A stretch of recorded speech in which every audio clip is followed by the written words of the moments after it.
ಆಡಳಿತ ಹಳಿ ತಪ್ಪಿದೆ. ಪೊಲೀಸ್ ರಾಜ್ಯ ಇವತ್ತು ಕರ್ನಾಟಕದಲ್ಲಿ. ಪ್ರತಿಯೊಂದಕ್ಕೂ ಕೂಡ ಪೊಲೀಸ್ ಇಲಾಖೆಯ ದುರ್ಬಳಕೆ ನಾವು ನೋಡ್ತಾ ಇದ್ದೀವಿ. ವಿರೋಧ ಪಕ್ಷದ ಮೇಲೆ ದ್ವೇಷ ಸಾಧಿಸಲು ಹಲವಾರು SITಗಳು, ಹಲವಾರು ತನಿಖೆಗಳು. ಸ್ವಂತ ಮುಖ್ಯಮಂತ್ರಿಗಳೇ ಇವತ್ತು ಭ್ರಷ್ಟಾಚಾರದಲ್ಲಿರುವಂಥದ್ದನ್ನು ತನಿಖೆ ಮಾಡ್ತಿರುವಂಥ ಸಂದರ್ಭದಲ್ಲಿ ಪೊಲೀಸ್ ದುರ್ಬಳಕೆ ಆಗಿದೆ. ಎಲ್ಲಿವರೆಗೂ ಮುಟ್ಟಿದೆ ಅಂತಂದರೆ ವಿಧಾನಸಭೆಯಲ್ಲಿ ಕೂಡ ಮುಟ್ಟಿದೆ. ಬೆಳಗಾವಿ ಅಧಿವೇಶನದಲ್ಲಿ ಮೊಟ್ಟ ಮೊದಲು ರೈತರ ಸಮುದಾಯ ಆದಂಥ ಪಂಚಮಸಾಲಿ ಲಿಂಗಾಯತರ ಮೇಲೆ ದೊಡ್ಡ ಪ್ರಮಾಣದ ಲಾಠಿ ಚಾರ್ಜ್ ರಕ್ತ ಸೋಸಿ ಹಿಂದೆಂದೂ ಕೂಡ ಆಗಿರಲಿಲ್ಲ.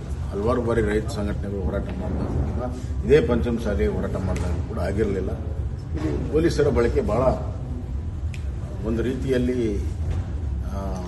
ಪೊಲೀಸರ ದಬ್ಬಾಳಿಕೆಯಿಂದನೇ ಎಲ್ಲವನ್ನೂ ನಾನು ದಮನ ಮಾಡ್ತೀನಿ ಅನ್ನುವಂಥ ರೀತಿ ರಾಜ್ಯ ಸರ್ಕಾರಕ್ಕೆ, ಮುಖ್ಯಮಂತ್ರಿಗಳಿಗೆ, ಉಪಮುಖ್ಯಮಂತ್ರಿ ಇದೆ.